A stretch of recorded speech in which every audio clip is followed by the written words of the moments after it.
It is 11:47 at night. You are standing in the customs line at JFK Airport. 14 hours ago, you stepped onto a flight departing from Dubai. Your body is completely drained. Your lower back is aching. Your phone battery died hours ago. Your family is sitting in the pickup area just outside the terminal. The officer gestures for you to approach. He scans your travel document. His expression shifts. He lifts his eyes. "Sir, come with me." 2 additional officers appear, positioning themselves on either side of you. They escort you through a door labeled secondary inspection. The door shuts behind you. The space is tight, gray walls, no natural light, a steel table positioned in the center, a chair fixed permanently to the floor. The officer points toward the table. "Place your laptop there. Unlock it." He is not making a request. He is giving an order. Right here, in the next 90 seconds, your entire existence is sitting on that device. Your correspondence with your employer, your private conversations with your brother overseas, your personal photographs, your banking application, your tax documents, your immigration attorney's notes, every confidential message you have ever exchanged. One incorrect decision right now and CBP copies everything permanently into a government database that gets distributed across federal, state, local, and international agencies. The majority of travelers in this precise moment fall apart. They unlock the device, they hand it over, they answer yes to every single question. They put their signature on whatever document gets placed in front of them, and by the time they walk back out of that room, they have surrendered far more than they ever thought possible. But you are not going to let that happen, because over the next 20 minutes, I am going to walk you through exactly what CBP is and is not permitted to do with your laptop.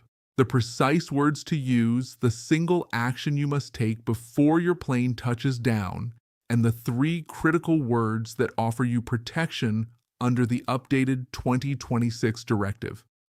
If you have ever traveled internationally or you are planning to, what you are about to hear may be the single most valuable thing you watch this entire month. Hit the subscribe button and turn on notifications. Let us get started. Let me explain why 9 out of 10 travelers end up losing in this situation. It is not because they did anything wrong. It is not because they are concealing something. It is because they are completely unaware of how the process actually works. And the officers standing across from them know those rules inside and out. Here is how the traps operate. Trap number 1, the routine deception. The officer appears casual. His tone is completely flat. He says, "This is just a standard check. We pull random travelers through all the time. Go ahead and unlock your laptop and you will be walking out of here within 10 minutes. The word standard is where the deception lives." In fiscal year 2025, CBP processed 419 million travelers at United States ports of entry. Out of that enormous number, only 55,318 had their electronic devices examined. That is less than 1/100th of 1%. If you are standing inside that secondary inspection room with a CBP officer demanding access to your laptop, what is happening to you is not random. You were specifically selected. Something in the system triggered a flag on your profile, and that officer is banking on you accepting the random narrative, so you hand everything over without hesitation. Do not fall for it. Trap number 2, if you have nothing to hide. This is one of the oldest manipulation techniques in existence. The officer says, "Look, if you are not hiding anything, why are you making this so complicated? Just go ahead and unlock the device."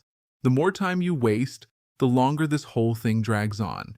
Here is the actual truth. You are not creating complications by asking questions about your legal protections. You are not concealing something by wanting to understand whether this qualifies as a basic search or an advanced search. That statement is deliberately engineered to make you feel ashamed for asserting your rights. Shame is a strategic tool. Officers use it because it consistently delivers results. Most people break down within the first 5 minutes of that pressure. You are going to respond differently. Trap number 3, the document pressure. If CBP carries your laptop into another area, they may return after an extended period holding paperwork. Sign here. This simply confirms that you participated. It helps move the process along faster. Listen carefully to what I am about to say. Do not place your signature on anything without reading every single word on that page. And do not sign anything unless you are completely certain about what it means. Some of those documents are consent forms. By signing, you are actively granting CBP permission to do exactly what they were already attempting. You are voluntarily surrendering your own protections on paper. They frame it as standard administrative paperwork. It is absolutely not. It is a carefully constructed trap. Now let me hand you the tools you need to defend yourself. The law, it does not matter what your immigration category is. It does not matter whether you are a citizen, a permanent resident, an H-1B professional, an F-1 student, or a visitor traveling on a B-1 visa. The law applies to your situation and the law exists in written form. Here are your 4 protections. Protection 1, CBP Directive 3340-049B. This is the official procedural document that every single CBP officer is required to follow. It received updates in January 2026. You can access it yourself on the official CBP government website. I have placed the direct link in the description section below. This directive separates all laptop examinations into 2 distinct categories: a basic search and an advanced search. A basic search occurs when an officer manually reviews your laptop using only their hands. They can access your files. They can view your photographs. They can read your email messages. They do all of this without attaching your device to any outside equipment. An advanced search operates very differently. This is the process where they connect your laptop to a forensic scanning machine. That machine duplicates everything stored on your device: your active files, your deleted files, your encrypted content, your password-secured folders, absolutely all of it. Here is the single most critical line contained within that entire directive. An advanced search requires 2 specific conditions. First, there must be reasonable suspicion that a law has been violated. Second, authorization must come from a senior CBP manager holding a grade 14 position or above. Read that once more. A basic search can be applied to any traveler.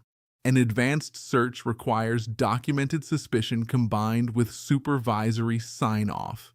When you ask whether this is a basic search or an advanced search, you are compelling the officer to be specific, and that precision is what stands between you and a complete loss of your private data. Protection 2, the 4th Amendment. This is your constitutional defense. The 4th Amendment of the United States Constitution shields everyone present on American soil from unreasonable searches and seizures. That protection extends to you regardless of your citizenship status. Now here is the important nuance. The border operates under what legal professionals refer to as the border search exception. This provision gives CBP considerably broader authority at the border compared to what domestic law enforcement holds inside the country. But even within that border zone, the 4th Amendment continues to apply in specific and meaningful ways. Your rights still exist. They are simply more limited in scope. Protection 3, the right to decline your password. CBP officers are legally permitted to ask for your password. That request is within their authority. But here is the piece of information most travelers never learn. You are allowed to say no. If you hold United States citizenship, you cannot be turned away from entering your own country simply for declining to unlock your device. Your citizenship status does not hinge on your willingness to cooperate with a device examination. If you are a permanent resident, your protections are also substantial. Denying entry to a returning green card holder is legally complicated territory for CBP.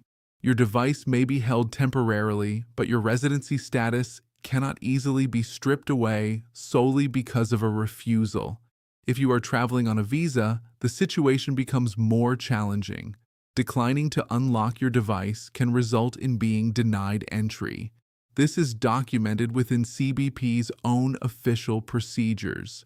However, refusing still remains your legal right. The question becomes whether you are prepared to accept the potential outcome of that decision. Protection 4. The cloud exemption. This is without question the single most valuable piece of information in this entire discussion.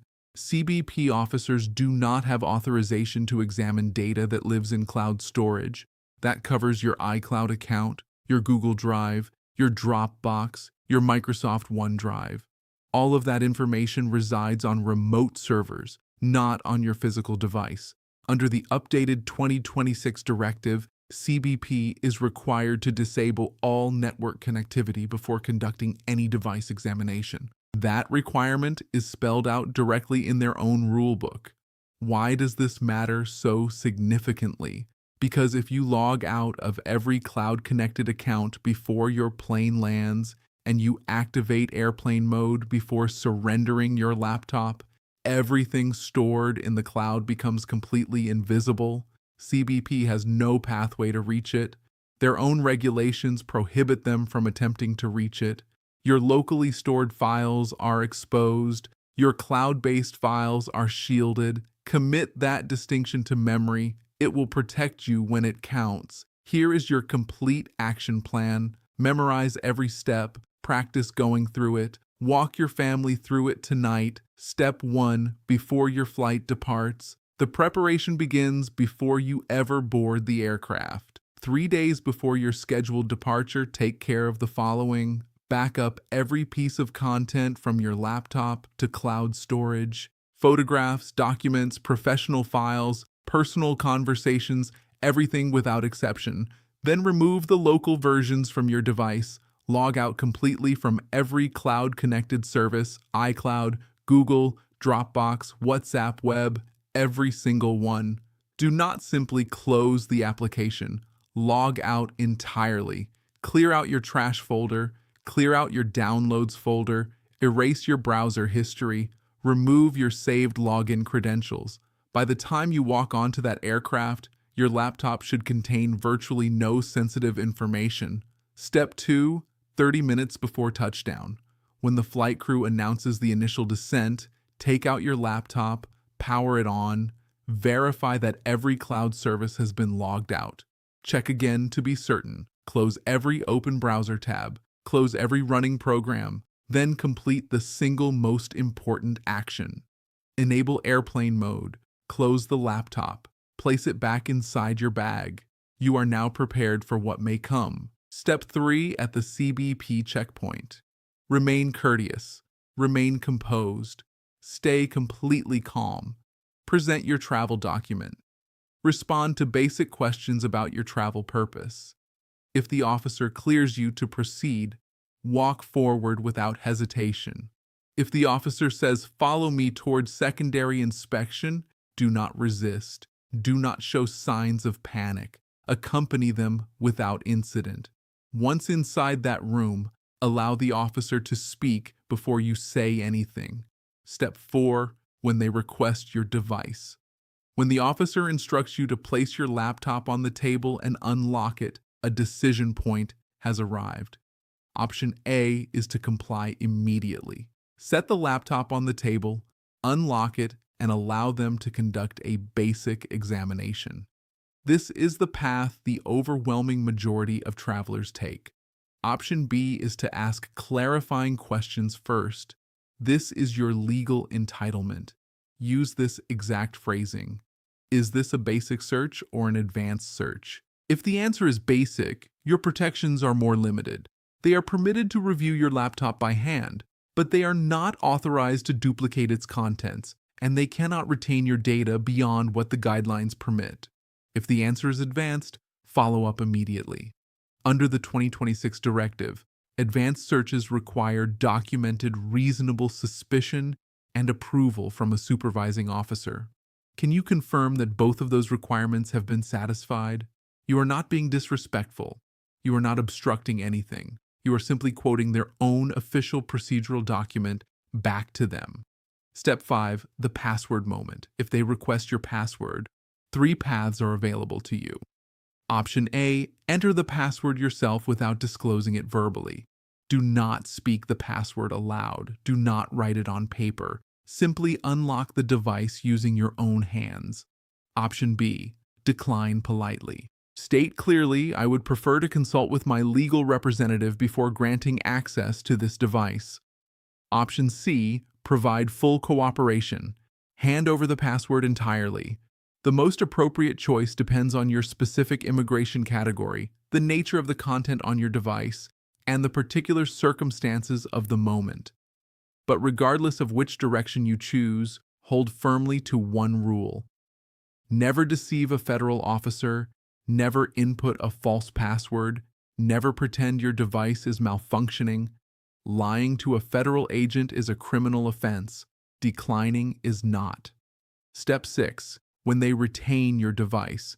If CBP determines they need to hold your laptop for continued review, respond with the following statements exactly.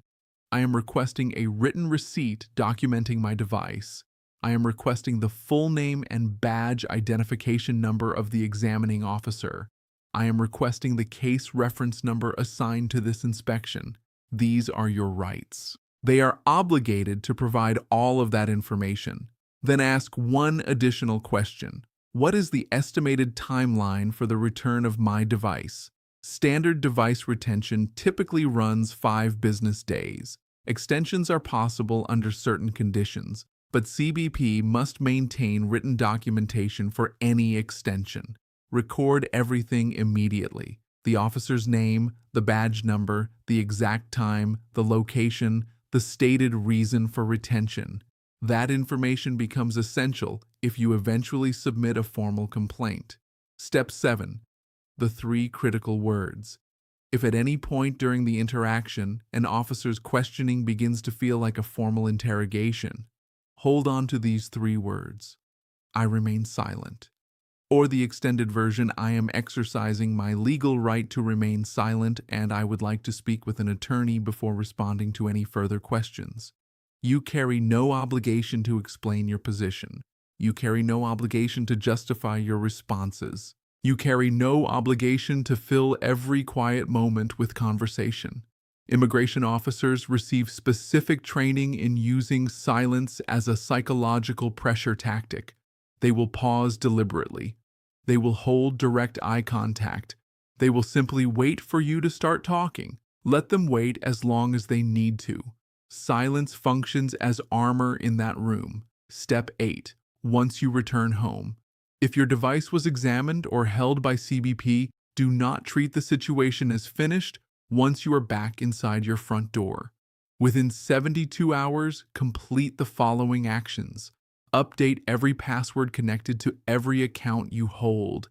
Email platforms, financial institutions, social media profiles, cloud storage services, all of them without exception. Activate 2-factor authentication on every account that offers it as an option. Review the recent sign-in history across every service you use. Look carefully for any activity you do not personally recognize. Alert your employer immediately if any professional or work-related data was accessible on the device. Submit a formal complaint through the Department of Homeland Security using the Traveler Redress Inquiry Program available at trip.dhs.gov. This is the official government complaint channel and it costs you nothing to use. If you genuinely believe your rights were violated during the interaction, reach out to the American Civil Liberties Union. Their dedicated immigrant rights contact line is 877-336-2700. Let me share one final story before we bring this to a close. Last year, a permanent resident flew back into Newark Airport after spending time visiting his mother in India. He had been traveling for 16 hours straight and was completely exhausted. CBP directed him into secondary inspection. They asked him to produce his laptop. Without pausing to think, he unlocked it immediately. Officers copied the entire contents of his device. 3 weeks after he arrived home, a formal notification appeared. His green card renewal application had been flagged for extended review. Certain messages in his WhatsApp history had been misread by reviewers. His mother had sent him messages asking about transferring money back to the family. CBP had interpreted those conversations as potential financial irregularities. It took him 14 months and $11,000 in attorney fees to resolve the situation completely. 14 months, $11,000, all of it stemming from 90 seconds of unlocking a laptop inside an airport inspection room. If he had possessed the knowledge you now carry, none of that would have unfolded the way it did. Understanding your rights does not make you a suspect. It does not raise red flags around you. It does not signal that you are concealing something. It signals that you are informed. It signals that you came prepared. It signals that you refuse to become another casualty of a process that is deliberately designed to leave you disoriented. Every single day, travelers suffer consequences, lose their immigration standing, and spend years recovering from situations they never should have faced. Not because they were guilty of anything, but because they lacked the knowledge you just absorbed in this video. You now understand more than 95% of every person who will pass through a United States international airport this year. But here is what I am asking of you. Do not hold on to this information alone. Forward this to your father, who travels regularly for his career. Send it to your sister, who is studying on the other side of the world. Pass it along to your cousin, who just received his green card and has an international flight booked next month. Drop it into your family group chat. Share it across your community. Put it in front of anyone who has ever stepped foot on an international flight. Because access to the right information is protection, and protection is how we navigate the world we are living in right now. If this video gave you something genuinely useful, press the like button, click subscribe, and activate your notifications. New content goes up every week designed to keep you one step ahead of rules and changes that most people never even hear about. One important clarification before you go: everything presented in this video is strictly for educational and informational purposes. This is not legal advice and should not be treated as such. Immigration regulations shift frequently, and every individual situation carries its own specific variables. If you are currently dealing with a device search, or if CBP has retained your device, please reach out to a licensed immigration attorney without delay. Know your rights, protect your personal data, and protect everyone you care about. See you in the next one.